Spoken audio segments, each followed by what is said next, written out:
Hey, good afternoon. Greetings, returning alumni and friends. Welcome back to our treasured reunions crowd. It'll be a grand weekend. I'm Robert Bleiweiss, editor of Duke Magazine, which sponsors this reunions event, along with Education and Travel, our partners in planning through the Duke Alumni Association. One of the joys of this position at Duke Magazine is the chance to learn about areas that interest me and in which I personally have absolutely no ability. Those areas include preaching and singing and research in biological sciences and, of course, winning a Nobel Prize. So today we are offering a very informal conversation with two individuals who have very different life stories and very different connections to campus, but they also have some surprising overlapping similarities, and I'll try to bring out all of that with a few questions from, the two of them, and then we will open the floor, I guess in this case the gym floor, to some of your questions in a little bit. So quick introductions, the Reverend Luke Powery, Dr. Luke Powery, that's a lot to those multiple titles, is the Dean of Duke Chapel and Associate Professor of the Practice of Homiletics at Duke Divinity School before coming to Duke just last fall. He taught at Princeton Theological Seminary. Luke received his bachelor's in music with a concentration in vocal performance from Stanford, his master's in divinity from Princeton Theological Seminary, and his doctorate in theology from the University of Toronto. His teaching and research interests include preaching, worship, and performance studies. At Duke, and I might say in his pre-Duke doings as well, Luke has been known as a compelling and creative preacher and also as a very compassionate pastor. Robert J. Lefkowitz, I should say that because you are with me a fellow Robert J., is professor of medicine, chemistry, pathology, and biochemistry at Duke. I probably forgot a few areas of expertise in that title. He received his undergraduate and medicine degrees at Columbia. Bob came to Duke a while back in 1973, and in 1982 became a James B. Duke professor. He's also an investigator with the Howard Hughes Medical Institute. Last year, Bob won the Nobel Prize in Chemistry on top of a long and dazzlingly impressive roster of past credentials. This was particularly for his groundbreaking work on cell receptors. And with that status, Bob thus became the first homegrown Duke faculty member with the Nobel Prize distinction. I should say he's also among the most highly cited researchers in the whole sphere of the biological sciences, and also, as we've come to know and appreciate, among the most respected figures as a mentor of future scientists. So, quick introductions, and now on to the dialogue. Now, both of you have had some very good news in the past year. Luke, I'm wondering if there was some trepidation mixed in with the joy of learning of your appointment as Dean of the Chapel. And Bob, in turn, I'm wondering if you were concerned that as a newly minted Nobelist, your life as a researcher might be changed pretty drastically. So why don't we start with Luke? What was it like getting that news? Sure. Purely joyful or a little disruptive?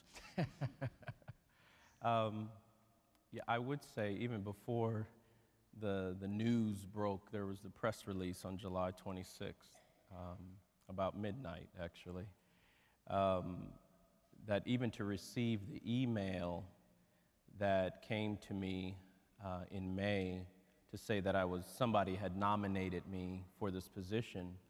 I was at my dining room table, and I received this email from the chairperson, and I stood up as my wife was in the kitchen, and I just said, "What? Are you kidding me?" Because I was shocked that my name would even be considered for the position. But I would say after the process of meeting people and having the interview and coming to preach, and then the news breaking. Yeah, definitely joy, but also some trepidation in terms of coming in and realizing the great history of Duke Chapel and what this might mean, you know, for my life. Even as we were traveling down after the news broke, as my wife was driving and my cell phone going off and talking to news reporters, and the whole public dimension was really a new dimension to me. So exciting, but yet at the same time, you know, some anxiety. But yeah, so those would be some things. Yeah. Robert J. Well, I guess my experiences have something in common with this. I mean, people often talk about getting the call from Stockholm, and it's sort of like you read about. They call late morning Stockholm time, which is 5 a.m. on the East Coast, and they wake you up in the middle of the night. My wife answered the phone because I sleep with earplugs, and she gave me a poke, and she said, "There's a call for you from Stockholm." So, you know, it wasn't a big stretch to figure out what was probably going on. The Nobel Prizes are awarded during a week that's well known to all scientists, and everybody waits expectantly to find out in their field who won. So this was the week. The kind of surprise in the whole thing was that the medicine prizes are announced on Monday, and the chemistry prizes were on Wednesday. Now, I had been touted for years as a possible winner of this prize. Of course, it never happened, and I had pretty much let go of all that. And this was Wednesday anyway, not Monday, because I had always been touted as a possible guy who was in the running in medicine. And so it was a big surprise to find out that I was winning in chemistry. And of course, the overwhelming emotion is one of satisfaction, but there's also a certain amount of trepidation. Even good news comes with stress, we all know that, and the period between October 10th, when I learned about the prize, and December 10th, when I received it from the King of Sweden in Stockholm, was a very stressful period with all manner of interviews and videos being made, you know, stuff that, you know, is not usually on the horizon for a scientist, for a working scientist. My life has become much, much busier with all sorts of, you know, amazing opportunities. Like this is an unusual one. It's kind of fun. I won't go into some of the crazy things that I've been asked to do, most of which I've turned down, but some of which I've accepted. My biggest concern about becoming a Nobel laureate was that it would add a level of intimidation to students talking to me. I'll be turning 70 in 2 days, and I found that as I got older and more senior and more whatever I am, I mean, respected, whatever, students, you know, you take on a certain air, and your students are a little less likely to engage you. And I was afraid that this would add a further barrier to their interactions with me. So both of you, it seems to me, and other observers, I'm sure, inhabit a pretty public platform. One of you a metaphorical pulpit, if you will, as a Nobel laureate, the other a real pulpit as a preacher. Is there a particular cause that you might champion or already have championed, whether it's pushing back against a culture of violence, let's say, or ramping up science funding in our budget battles, proceeding even as we meet, even as we speak? Bob, do you want to take that one? For me, that's a fairly straightforward one. This is a time of remarkable cuts in the federal budget in discretionary spending. And so the budgets for the two agencies that fund scientific research in this country, the two primary agencies, I should say, the NIH and the NSF, are being severely cut. The scores that you have to achieve on grants are getting tighter and tighter. Something like only 4 or 5% of all approved grants are being funded. Now that's difficult on everybody, including me, but it's a lot tougher on the young scientists just starting out. I mean, the Nobel laureates can take care of themselves, but we have a whole generation of scientists who could be lost if they can't get their program started. And I think, as you point out, the Nobel Prize does give you a bit of a pulpit. And just this week, it was reported in the New York Times 2 days ago that I think 50 or 60 of us had signed a letter, an open letter to Congress and the president, you know, speaking out on behalf of trying to protect funding. So I think this is a cause that pretty much all the Nobel laureates in the sciences are embracing. Yeah, I think in my case, what is beginning to become clear and is moving to Durham is very different from Princeton, New Jersey, if you've ever been to Princeton. I was born in the Bronx, like Bob is from the Bronx as well. Grew up in Miami, Florida, in the urban environments. And with that, you know, there are issues similar to what I've experienced so far in Durham, or I hear people talking about poverty, homelessness, and in particular, more recently, too, after the Sandy Hook Elementary shootings, about gun violence. And I think being also around growing up in schools, particularly high schools where there was violence, and being married to someone who has experienced even being held up by gunpoint and carjacked in her own driveway, and coming here with the talk about gun violence, even more recently, I think it's the Forest Hills Park, there was a shooting recently this week. Gun violence and violence really of any kind is really something, if not before, I'm beginning to think about, or the word, if I can say, discern, how to proceed and move into that conversation as, you know, in this role, and how we might engage and collaborate with other groups or churches or organizations that are engaging and thinking through gun violence, particularly involving children and youth, young people. And so that's one that's really on my radar, particularly close or becoming closer to my heart, I would say. So Luke, you were just referring to moving into conversations with a population that certainly, in the context of Duke's own campus, includes the young people you interact with day after day. Bob, for your part, you are locally, nationally, sort of famous for the many young scientists you've brought to the system, you've mentored.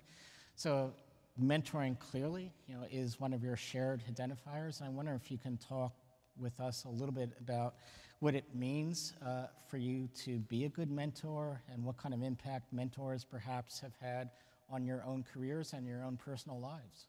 Luke? Okay, sure. For me, I think when people have asked me that, and I feel in this season, or even entering academia and teaching at Princeton Seminary, my hope has been to give what has been given to me.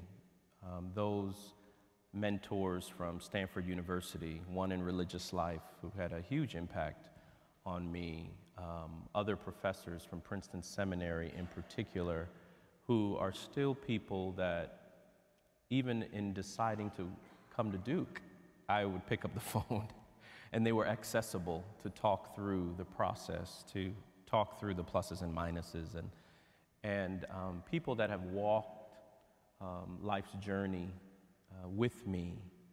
My hope has been to model that and do the same thing with students that I have had in my classes, and I mean, the mentorship really happens outside of the classroom, I think. I mean, to begin, maybe it's more of a continuum, but in the co-curricular activities, to have a coffee or a meal, to share one's life with students here or at Princeton Seminary. And what you find, even since I've come here, students from my past reaching out for advice, things I used to do and still do to others, calling for reference letters, asking me to be a part of significant moments in their life, like their ordination service if they were becoming a pastor. And so, I mean, for me, that's been, I think, one of the deepest joys of being a teacher, is to share my life, yes, the intellectual, but also the spiritual, social, and to integrate, my whole self with them as well. That's a gift, I think, to have someone else invite you into their life. I think listening to Luke, there are a number of things that he said that really resonate with me and sort of my mentoring style. So in my long career, I've trained somewhere between 225 and 250 students and postdocs in my laboratory. Although I've lectured here and there, various courses over the years, my teaching is pretty much in the lab and in my office. And the two words that you used that really struck me were accessibility and openness and sharing yourself with the people that you're trying to mentor. It's all about accessibility and role modeling. And it's interesting, throughout my career until recently, when people started asking me about this, I never thought about how I mentored. I just did it. There are a lot of these wonderful Yogi Berra quotes, most of which are proud. This crowd is old enough to know who Yogi Berra is, unlike most of the kids I talk to. But, and I often wonder how many of those quotes he actually said, probably very few. But one of my favorite Yogi Berra quotes was what he said when he was asked, remember Yogi had about a 300 average, a little less, for the Yankees. But in the clutch, it was much higher than that. He was amazing as a clutch hitter. And one time he was being interviewed and he asked, when you're up in a really tense clutch situation and you've just got to get a hit, I mean, what are you thinking about? What are you concentrating on? And he looked kind of incredulously at the interviewer and he said, think? He said, how can you think and hit at the same time? And so that's sort of what my mentoring has been about all these years. I never thought much about it, but now that I think back on it, and why it may have been successful, is that I really enjoy interacting with the young people in the lab. That's what I do. In a certain sense, the kind of a mystical sense, for me, the science was almost a byproduct of what I'm really doing, which is just the interpersonal interaction and just modeling for them. The other thing you said that I really agree with, I often will make a point by exaggerating. And I always tell my students, there's nothing important that you can learn in a class. And what I mean by that is, you have to go to the class to learn the language. But everybody learns the same language. So why is it that some people are so much more successful than others? Obviously, it's not the facts that you learn in the class, so everybody would be equally successful. So that's just a language. And to me, the mentoring is all about, as you said, the things that you can't learn in the book. It's teaching them all the subtle things that make the difference, in my case, between, a ho-hum scientist who isn't very creative and one who is. And you can't explain it. You just got to show them, right? It's all about role modeling. They watch you. It's an apprenticeship. They come for 3, 4, 5 years, and they work with you. And they see how you make the difficult choices. When do you stick with a problem that's not yielding? When do you give it up? When do you hold them? When do you fold them? What's a good problem to work on? What's challenging enough but still doable? And what's important anyway? Well, I can't put any of that into words, but I can kind of show you if you work with me for a few years. But I can't show you if I'm not accessible.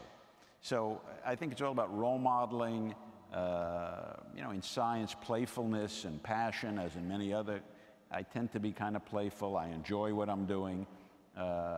Sometimes I'll take a lighthearted approach, and I think that works. But it's all about accessibility and role modeling for me. So Bob, let me start with you on this next one, and maybe there's a Yogi Berra reference point. We'll reach for one.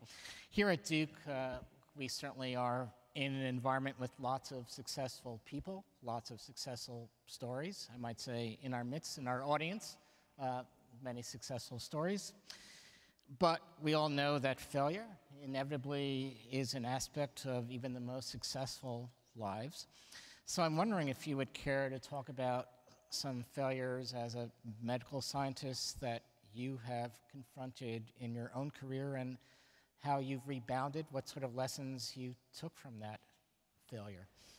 Well, if you're going to do experimental science, failure is your constant companion. The overwhelming bulk of everything we do fails. Ultimately, we succeed, but only by dint of failing repeatedly. And this is something where I actually do speak to my trainees directly, pointing out to them that we're going to fail for a long time in general before we succeed. I remember one of my mentors telling me early in my career, he asked me one day, do you know, Bob, what the difference is between a really successful scientist and just an average one? I said, no. He said, well, for the average scientist, maybe 1% of what he does works. But for a really successful creative one, it might be as high as 2. And you know, it makes the point that it doesn't matter how good you are, most of the time you fail. So you have to learn to see the little incremental bits of progress as success. So every time an experiment works, even if it gives you negative results and is counter to your hypothesis, well, you've moved a little further. And I try to emphasize that to the students, what a good experiment that was, how it helps us to sharpen the question for the next experiment, and you focus on that. But it's all about failure, and that is one of the most difficult things to deal with, especially for young scientists. And I know for me personally, during the first year or year and a half of my career, when I failed completely in science, it almost drove me out. I give a little, it's a subject near and dear to my heart. I give a little, what they call a tutorial to some of the research fellows, and they trot me out every year or two to give this talk, which I now have as a PowerPoint presentation. It's called How to Deal with Failure and Rejection. Okay, and I always start off by saying to the groups, usually 15 or 20 kids, this talk is not about your love life. It's about professional things. And one of the things I particularly enjoy doing is I show them pictures, slides of, you know, we have to submit our papers for publication and go through a review process. And it can be really rough. And I show them some of the most mean-spirited, vituperative, horrifying letters that I've gotten rejecting my papers over the years. And I also share them with my trainees. And, you know, they look at that and say, wow, if this big guy, Lefkowitz, can get stuff like that, you know, I guess it's okay. And they learn that, you know, you've got to deal with rejection and try not to take it personally, which of course we all do anyway. But yeah, again, I think it comes down to sort of sharing with them the fact that we all fail. And even the people who reach the highest pinnacles of success, like the Nobel Prize, are still failing most of the time. You don't get to see the other people's failure. You get to see the papers that publish. That was the 0.1% that actually worked. You don't see all the rest of the stuff. And so I really try to inculcate them in that. Bob, you're making me feel a lot better about our critical letters to the editor. It's the same thing. I have a daughter who writes young adult fiction, lives in San Francisco, and she's forever getting these rejection notices from the publishers. And I say, welcome to the club. I mean, that's how it works. You just got to keep believing in yourself and try again. And someday the critics will be sorry. There you go. So, Luke, failure. Failure, okay.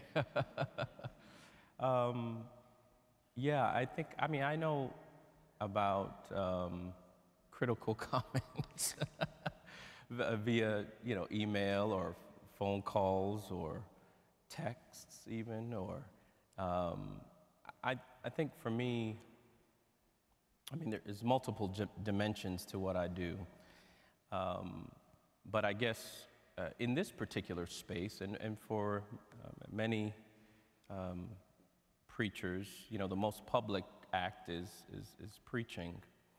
And one thing I would say about, you know, what does it mean for a sermon to fail?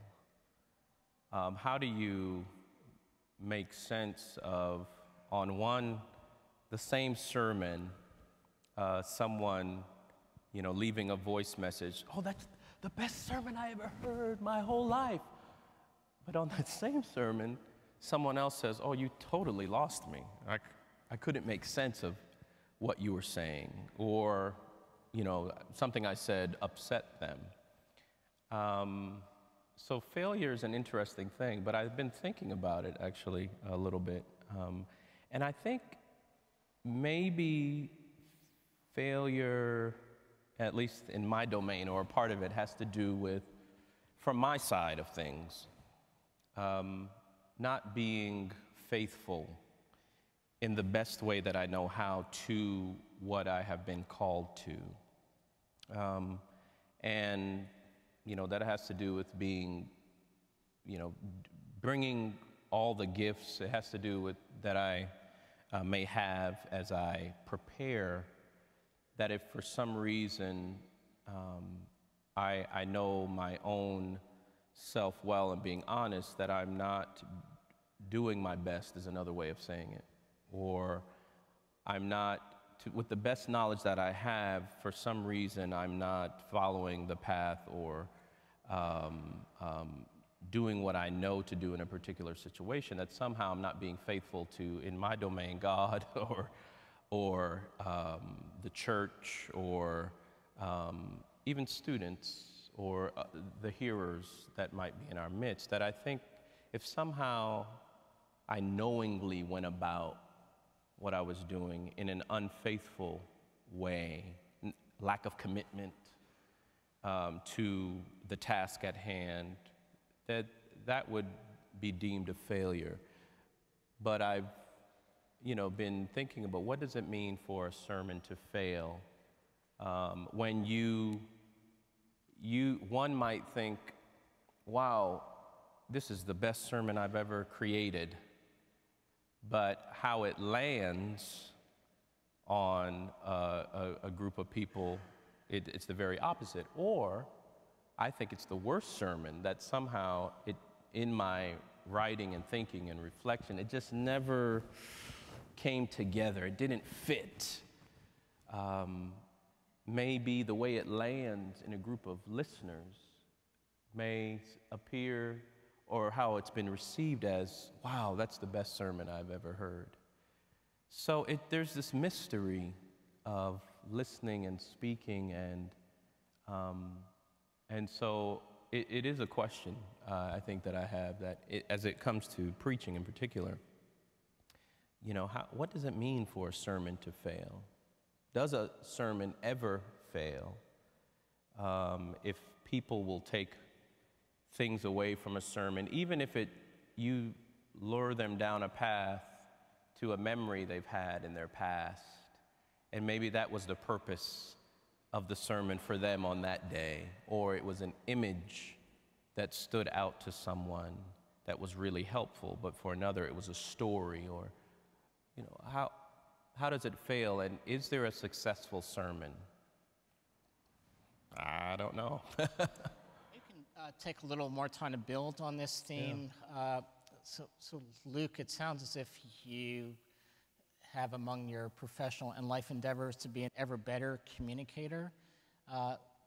This is something you think about. You know, how do you measure your communications effectiveness? I have the sense that this is a bit of a struggle. Yeah, I think, I mean, in an ongoing way, being a pastor in other churches, or even if we think about communication more broadly, lecturing, guest lectures at colleges, and obviously sermons, guest preaching around the country, it is a challenge to assess how it's being received by every single member, because you're not, the truth is you're not hearing from all of the listeners in a given moment. You may have, you know, those that may come up to you after a particular moment with cheers, and you may have some that come up to you at the end with jeers. So how do you make sense of what is effective or not in a particular community or a particular space, a particular season, a particular day situation? I think that's the ongoing mystery, even in my field of homiletics, of what, and there has been a study in the recent, the latter part of the 2000, maybe the mid-2000s, a whole series was done geared toward learning from listeners, multi-volume books about raising the question in what we call the turn to the listener in the field, where trying to make sense of what do, to a public rhetorical event, what do listeners bring to that event in terms of something being received as effective or non-effective. And so what's the role of the speaker and the hearer in all of that? I think that's the ongoing mystery in my field. So Bob, you're all about solving mysteries, and you're also all about not just doing world-class science, but communicating that science to lay audiences and professional audiences alike. What goes through your mind when you're in a position of needing to communicate? How do you gauge whether the communication is happening effectively? Well, you're absolutely right that in our profession, communication is everything. And I think I often feel that you can gauge somebody's thinking processes by the way they communicate. When I hear a disjointed or poorly prepared talk, I generally reach the conclusion, fairly or unfairly, that the speaker has a kind of a disjointed and not very felicitous way of thinking about things. I put a lot of emphasis on preparing my students and fellows, especially when they are going out to make their very first oral presentations at a meeting. I will spend an inordinate amount of time going over it with them, over and over and over again. I think it's all about preparation, and again, about role modeling. There really are certain things that you can teach about how to communicate effectively. One of them is, and probably one of the most important, is gauging your audience. And one of the commonest mistakes that I repeatedly find in, unfortunately, not just young, nascent, beginning scientists, but also in very senior people, is an inability to gauge at what level to present their material. And they always misjudge it in the wrong direction. They give the audience too much credit for knowing too much that they do not know. I have never seen a case where a scientific presentation has failed because people say, you know, you treated us like babies, you pitched it at too low a level. It's never that, it's always the opposite. And so I think one of the most important things about communication is judging your audience and making sure you've given enough introductory information so that they can follow what you're talking about. And then a more subtle thing, which I think comes with time, is reading your audience. So when I'm speaking, I'm always looking around. And you make eye contact with people, and you get a feel for whether they're paying attention or not. And if you, as you're looking around, you see that more than a few people are either nodding off or clearly aren't paying attention, you know you got to make some mid-course correction. So that would be sort of my approach to it. Let me finish up my part of this program with one question, and then we want to engage with our audience here. So this question has to do with, I guess, fate, something big for all of us in our different respects and our different callings. And in particular, I guess the choices we make and the choices that are made for us. So everyone's career trajectory, professional trajectory reflects a mixture of serendipity and planning. And I'm wondering then, Luke, what factors drove you into the ministry, into doing what you do, say, rather than a music-making profession narrowly?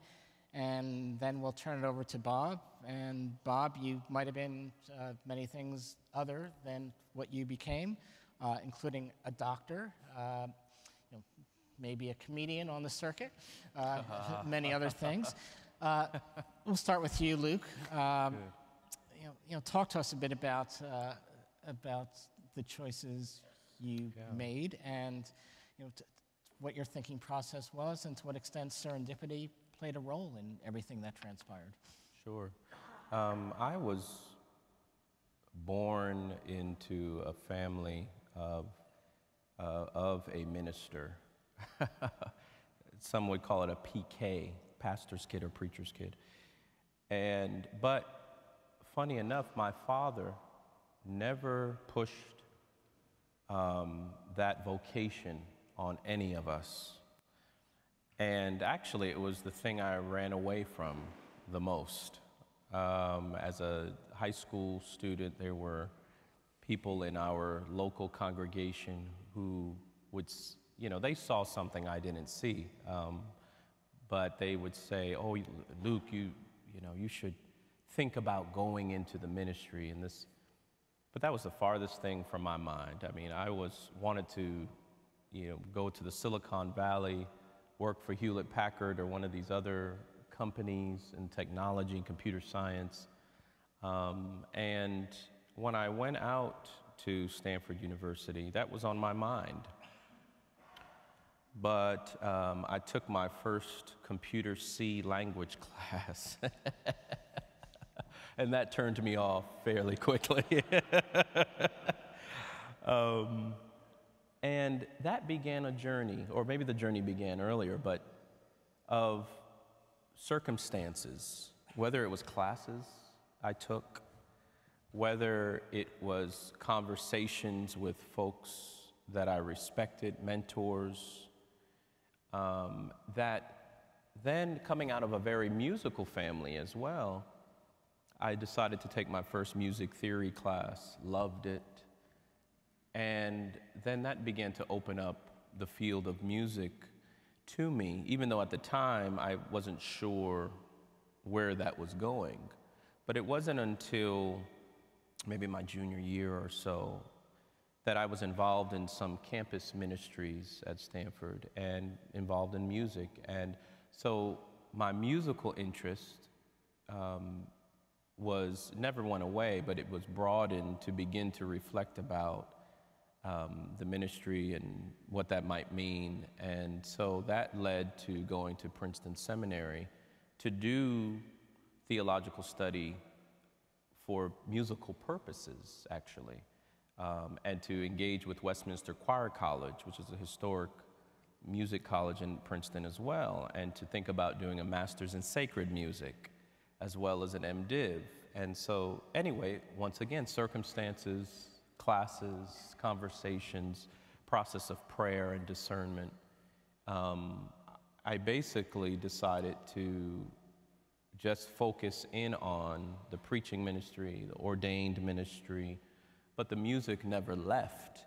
It broadened the scope of my understanding of what ministry could be. And so I wasn't solely going to be a musician per se, but that was going to be a part of this pastoral identity, and then which has morphed into this, role in the academy and scholarly and teaching, preaching, and music, and interfacing everything. But I would say it's the people I've met, circumstances that have happened, sense of community, people that I trust and care for, guiding me along the way, praying. Those are all multiple factors that have, I think, play out. And I mean, what's interesting is coming here has been interesting because I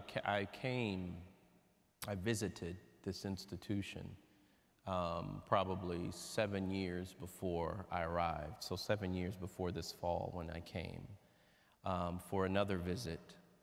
I was at the University of Toronto, and the whole family came, and nothing ever panned out. It had nothing to do with Duke Chapel, and it was at the Divinity School. And but it's so interesting how all of this has come full circle in many ways, and to be engaging with people, some who I've met before, and the small world being connected with different individuals, even from 7 years ago, that played a significant role in many ways of bringing me here this time. So. And Bob? Well, I also started off in a somewhat different direction than I ultimately ended up. I had no doubt from about the 3rd grade of elementary school on that I would be a practicing physician. I had a role model in my family doctor who made house calls in the Bronx, and I just thought that was the coolest thing. I mean, he knew all the special stuff that other people didn't know, and he was able to apply it to making you feel better. And it just seemed to me that, I mean, it was just, you know, I think I experienced that, to use your term, as a calling in the truest sense of the word. There was just no doubt in my mind that I was fated to be a practicing physician. And so from about age 8 or 9 on, that's all I knew. When I got to medical school at Columbia, I just absolutely loved that. I didn't know the term, but down here, I guess you would say I was like a hog in slop. I mean, I just felt I had found my environment. This is what I had been looking forward to for years, and I was learning all that special stuff.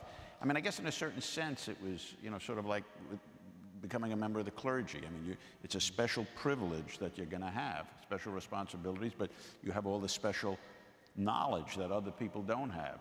And we had several opportunities in medical school to do research electives, and I didn't do any of them. I always took clinical experiences instead, because that was my only concern. I never conceived that I would. I loved science, but the idea of actually making science, doing research, was not part of the picture.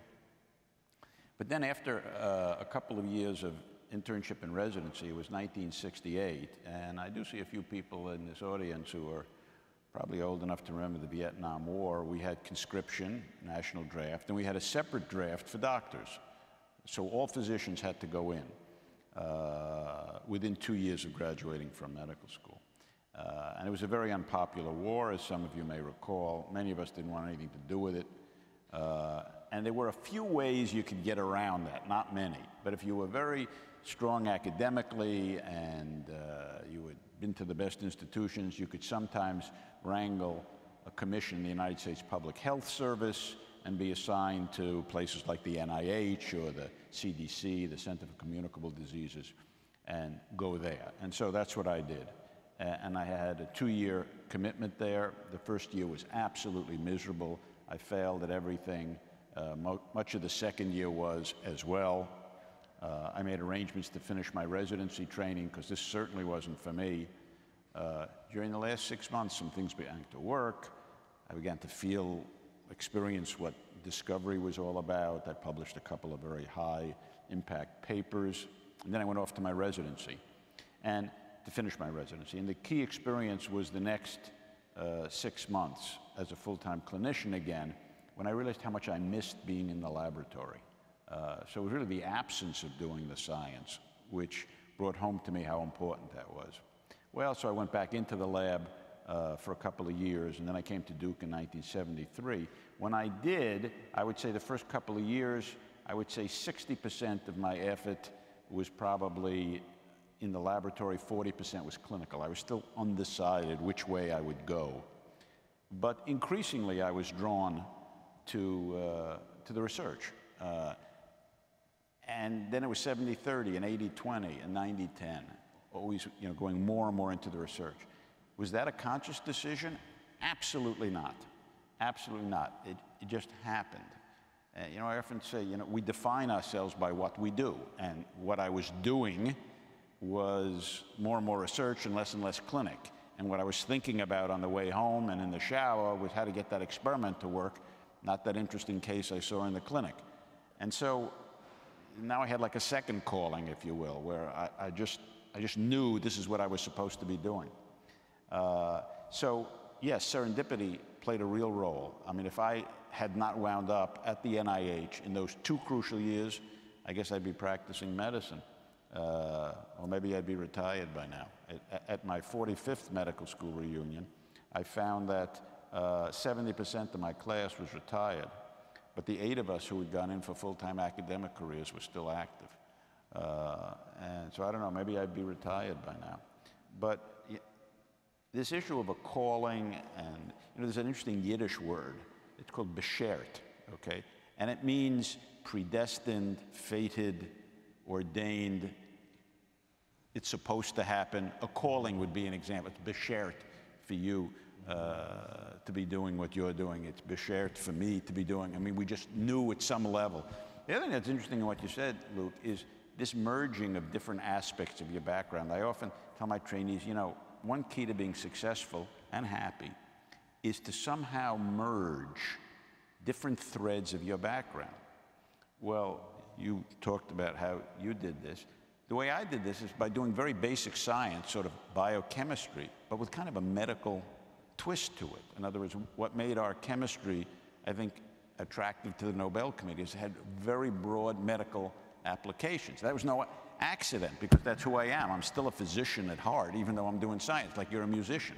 So, yeah, you pull these different things together. And in a 40-some-odd-year career, there are only 4 quotes that hang over my desk at work. One of them is, I don't know really where it comes from. According to my source, it was a paraphrase of something Aristotle wrote by Jack F. Kennedy. Okay, so I don't know if that's true. But anyway, whoever said it, it goes something along the lines that happiness is the full use of your powers along lines of excellence. And that really speaks to me, because not everybody can do anything, which some people seem to think. You can't. In fact, most things you can't do all that well. The idea is finding out what your powers are, and I think as teachers, that's probably the most important role that we play. That's what Coach K does, that's what we do, is trying to get people to have enough self-awareness to understand what their full powers are, what that feels like, and then use them to some, hopefully, good public, you know, service or something which, you know, is of utility or value to society. So, I'm absolutely convinced I heard Yogi Berra articulate that quote. I think that's where it came from. So we are fated and ordained to finish off before too long, but we do have a little time built in for some questions, and we have some very agreeable and high energy wandering student type people with handy microphones, so just raise your hands and they will find you. Dr. Lefkowitz, this on? Yeah. In the interest of talking at the level of your audience, would you please explain to us what exactly you did to win the Nobel Prize and what it might mean to us? With the proviso that you understand my mother, may she rest in peace, asked me this question at frequent intervals, right up until she passed on. And I don't think I ever got it through to her. But let me try, okay? Because I don't think it's all that tough. So hormones, which we make in our body, like adrenaline, and drugs, like noradrenaline or adrenaline or insulin or many other things, work by first binding to a cell, being recognized by it, and then making things happen. But the question is, how does an adrenaline molecule know where to work? How does it know to work on your heart rather than, say, on your nose? So there's got to be something that it fits into which recognizes it. And that's called a receptor. And we often use the analogy of a lock and a key, where a key is any hormone or drug, and the lock is this receptor on the cell surface into which it fits like a key by virtue of a complementarity in the structure. One fits into the other. Now, with a drug like adrenaline, when it fits into that receptor site like a key, it turns. It changes the shape of the receptor, and now that's like turning a lock. And all kinds of biochemical reactions happen, and if they're happening in a heart cell, it beats stronger and it beats faster. And a drug could bind to that receptor, but not be able to turn the key. We call that a blocker or an antagonist. I'm sure there are people in this room who take a beta blocker or an angiotensin receptor blocker. These are drugs which bind to these receptors, and they can't do anything, but they block the ability, for example, of adrenaline to bind. And so they're used to treat high blood pressure and coronary artery disease, etc. So when I started my career 40 years ago, the idea that there might be receptors was very controversial. We didn't know if there were or there weren't, etc. So what my career has involved basically is developing ways to study these receptors, isolating them, determining their molecular structure, showing how they work, how they turn on and how they turn off, and thereby allowing the development of drugs in a much easier and more rapid way because we understand what we're looking at. And if you say, well, what kind of drugs would this be? Well, it turns out that the kind of receptors that I work on are part of a very large family, all of which look very similar, and whose structure we worked out over the years, but they include the targets of about 60 or 70% of all drugs. Examples would be adrenaline, beta blockers, angiotensin receptor blockers, antihistamines, just to give you a few of hundreds of examples. Some of the drugs target these receptors indirectly, like so-called SSRIs, which are used for depression, these serotonin reuptake blockers. They lead to high concentrations of serotonin in the brain, and then that binds to receptors, like I talked about. So in a nutshell, what we did, what I've spent my entire career doing, is proving the existence of these mythical receptors and developing approaches for studying them and designing drugs that fit into them. That would be the thing. And the funny thing about my mom, to bring it back to her, was that she never quite got over the fact that I wasn't practicing medicine. She saw this as some deep failing on my part. And she saw the research, if you will, as almost a naughty mistress which had distracted me from my true path. And so whenever we would talk about it, her notion was that I had been sort of seduced by a specific problem. And if I could just figure that out, I'd come to my senses and go back to practicing medicine. So whenever I would discuss it with her, she'd say, well, do you have the answer yet? I mean, have you figured it out? I never did. I still haven't. You know. Could we have a few comments about the relationship between science and religion? Wow. Well, I'll tell you this. They both require a lot of faith.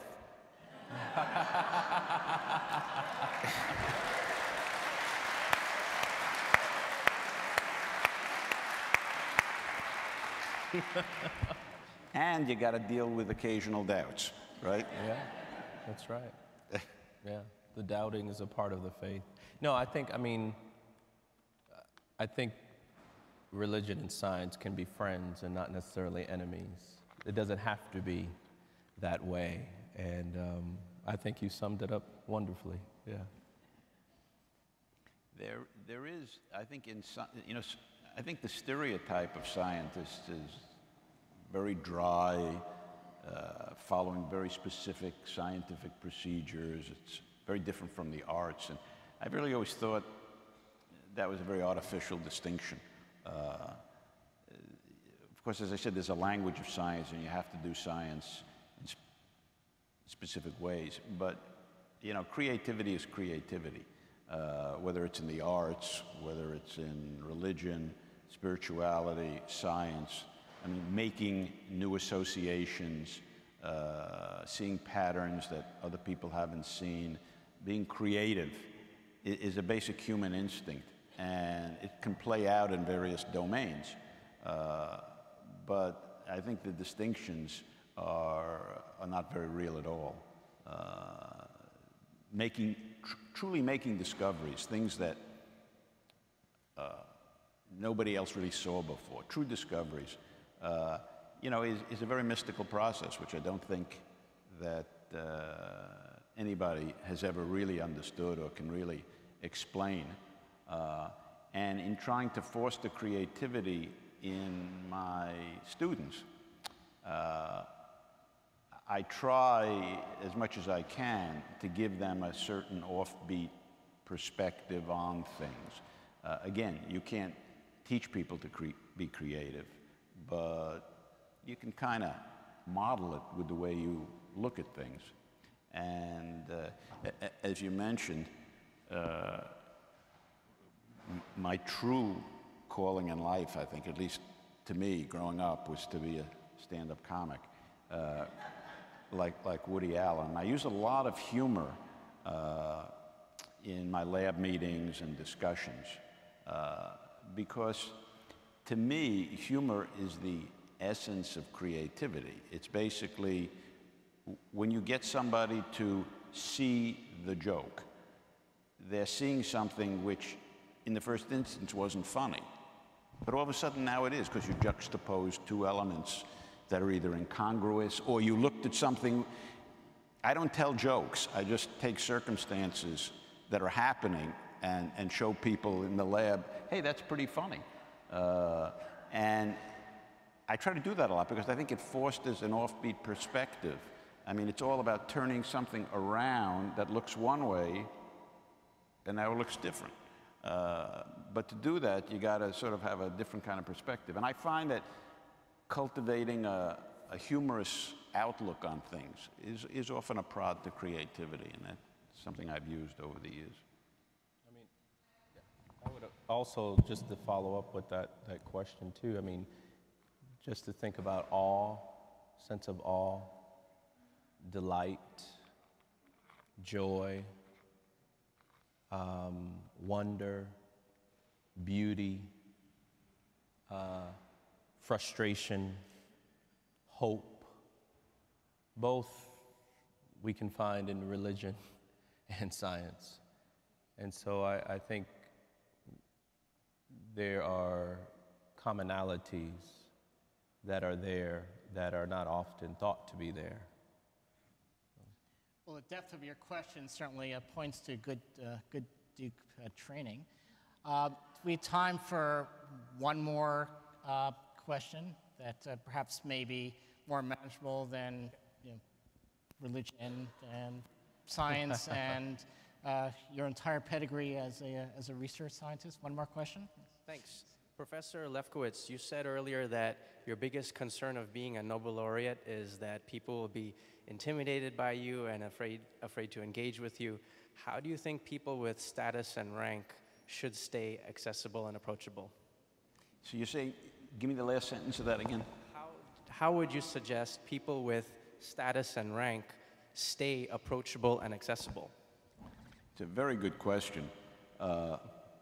In the confines of people who are brought into contact with me, it's pretty easy, because I am who I am. I haven't changed by virtue of winning the Nobel Prize, and they see that nothing's changed and that I am very accessible.